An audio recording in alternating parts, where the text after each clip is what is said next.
Have you ever really stopped to wonder why steam billows from a hot cup of coffee? Or how that sea breeze on a summer day feels so perfect? Well, it all boils down to the amazing physics of hot and cold. Today, we're diving into the thermal properties of matter, the science that explains, well, pretty much everything about how things heat up and cool down. Let's get right into it. Okay, let's start with a simple one. You've got a hot cup of tea. You leave it on the counter, and pretty soon it's cold. On the other hand, you take a glass of ice water, leave it out, and it gets warm. It's like they're both trying to meet somewhere in the middle, right? At room temperature. So what's the deal? The answer is hiding in some of the most basic rules of the universe.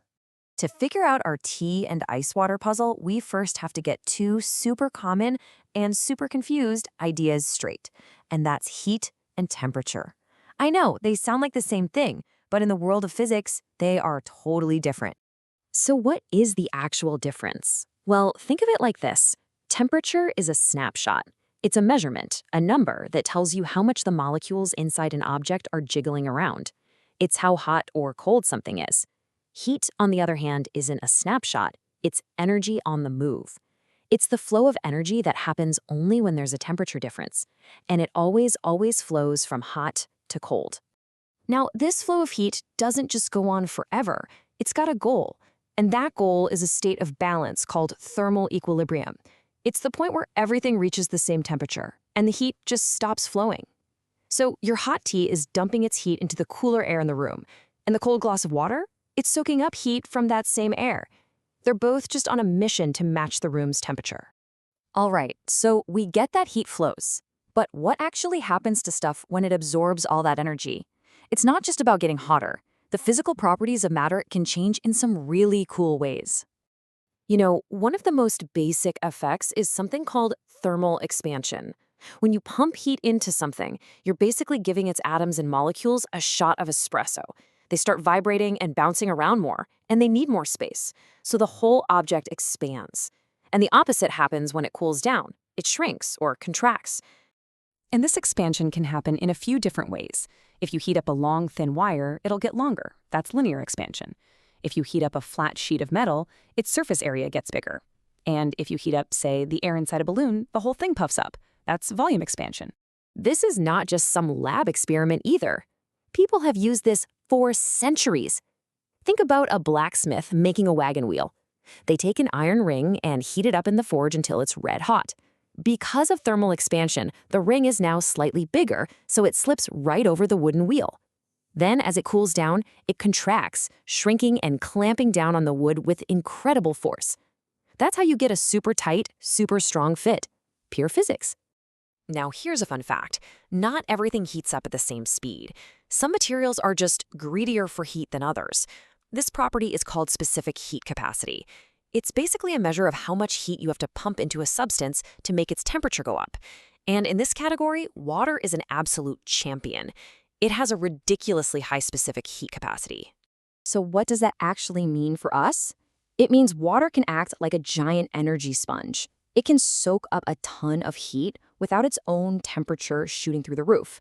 And that is exactly why we use it in car radiators. It can pull all that dangerous heat away from the engine, keeping the whole system from melting down without boiling away instantly.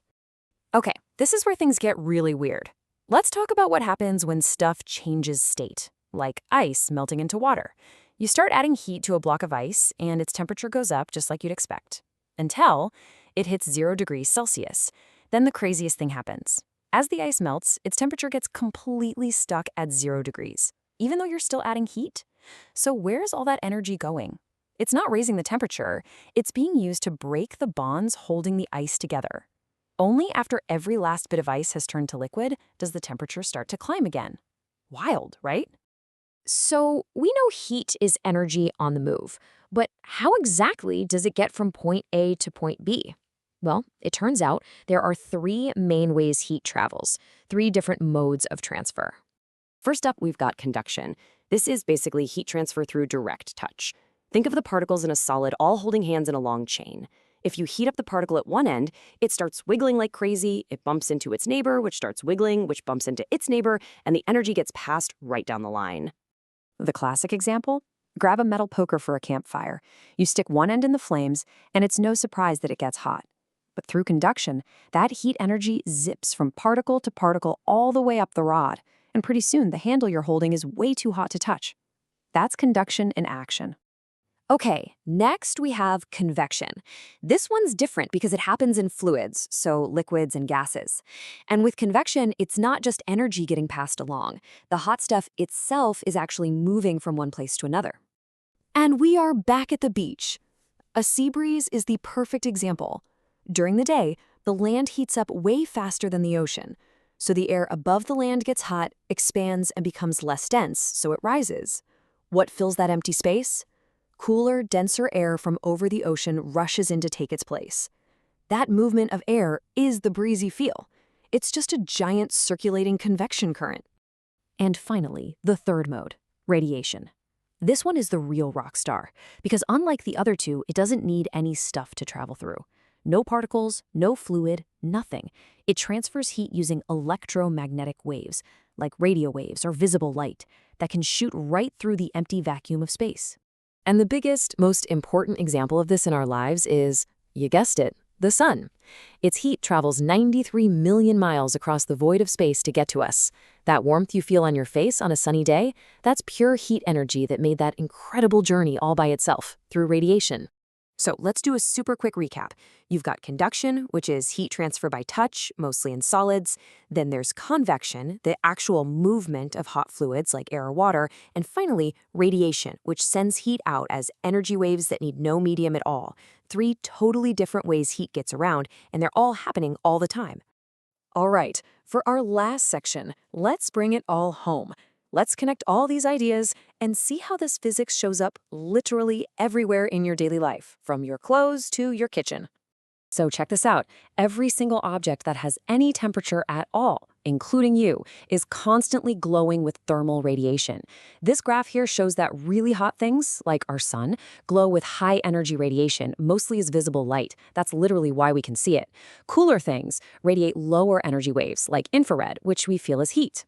And we use this science every day without even thinking about it. Dark-colored objects are great at absorbing and emitting radiation. Light-colored objects are great at reflecting it. That is exactly why you wear a white shirt in the summer, to reflect the sun's heat and stay cool.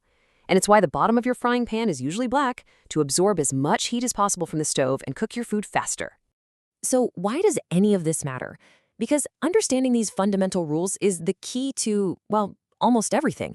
It's how we design more efficient engines. It's the basis for all our weather prediction and climate models. It's how we invent better ways to cook our food, refrigerate it, and insulate our homes.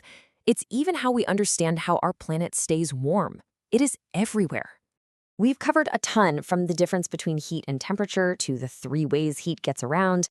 So the next time you see steam rising from a puddle after it rains or feel the warmth radiating from a bonfire, just stop and think for a second. What's really going on there? Now that you know the rules of the game, what else in your world can you explain with a little bit of physics?